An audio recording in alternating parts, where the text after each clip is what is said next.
Okay, dear children, good evening everybody.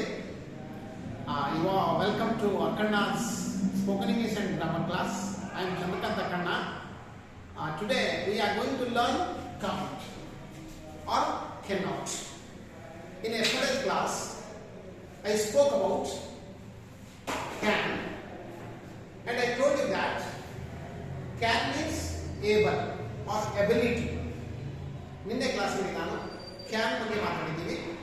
Can ಅಂದರೆ ಸಾಮರ್ಥ್ಯ ಅಂತ ಹೇಳಿದ್ದೆ ನಾನು ನಿಮಗೆ, ಎಬಿಲಿಟಿ ಅಂತ ಹೇಳಿದ್ದೆ. And I gave you 5-6 examples of using can. And today we are going to learn cannot. Cannot means unable or not having ability to do any work. ಅದನ್ನು ಕನ್ನಡದಲ್ಲಿ ಆಗೋದಿಲ್ಲ ಅಂತ ಹೇಳ್ತಾರೆ. ಆ ಕೆಲಸ ಮಾಡಲು ಆಗುವುದಿಲ್ಲ. ಉದಾಹರಣೆಗೆ, ನೀವು ಯಾವುದೋ ಕೆಲಸದಲ್ಲಿ ಬಿಜಿ ಇದ್ದೀರಿ, ಅವಾಗ ಯಾರೋ ನಿಮ್ಗೆ ಏನ್ ಮಾಡ್ತಾರೆ, ಎಲ್ಲೋ ಬರ್ರಿ ಅಂತ ಕರೀತಾರೆ. ಅವಾಗ ನೀವು ಹೇಳ್ತೀರಿ ನನಗೆ ಬರಲು ಆಗುವುದಿಲ್ಲ.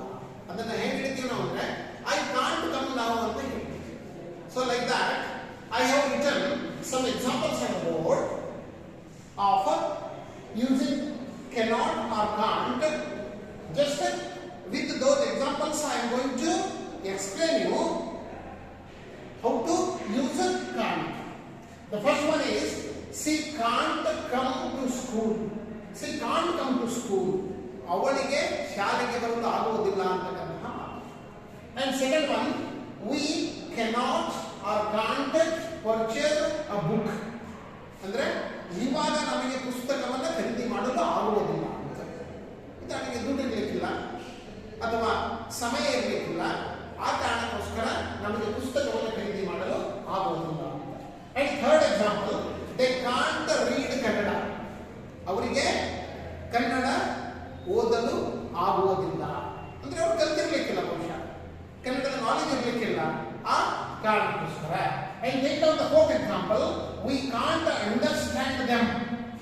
ಅಂದ್ರೆ ಅವ್ರು ನಮಗೆ ಅರ್ಥ ಆಗಲ್ಲ ಅಂತ. ಅವ್ರು ಏನ್ ಮಾಡ್ತಾರೋ ಏನಿಲ್ಲೋ ಅದು ನಮಗೆ ಅರ್ಥ ಆಗಲ್ಲ, ಅವರನ್ನ ತಿಳ್ಕೊಳ್ಳಕ್ಕಾಗಲ್ಲ ನಮಗೆ. We can't understand them. Next one, Ravi and Raju can't score 90%. It means Ravi Raju they don't have the ability of scoring 90%.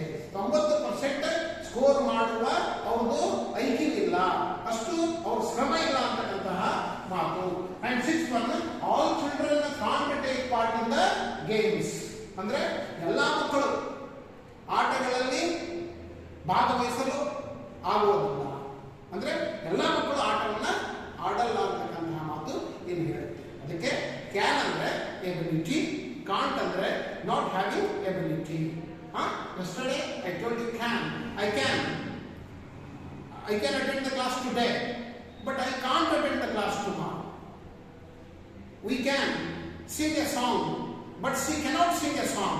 ಅಂತಕ್ಕಂಥ ಅನೇಕ ಎಕ್ಸಾಂಪಲ್ಗಳು ಬರ್ತವೆ. ಮಕ್ಕಳೇ, ಈಸಿಯಾಗಿ ಅರ್ಥ ಮಾಡ್ಕೊಳ್ಳಿ. ಕ್ಯಾನ್ ಅಂದ್ರೆ ಆ ಕೆಲಸ ಮಾಡೋಕ್ಕಾಗುತ್ತೆ, ಕಾಂಟ್ ಅಂದ್ರೆ ಆ ಕೆಲಸ ಮಾಡೋದಕ್ಕೆ ಆಗಲ್ಲ. ಉದಾಹರಣೆಗೆ ಒಂದು ತುಂಬಾ ಚಿಕ್ಕದಾಗಿರ್ತಕ್ಕಂಥ ವಸ್ತು ಇದೆ, ಈಗ ಪೆನ್ ಇದೆ. I can lift the pen, I can lift the pen.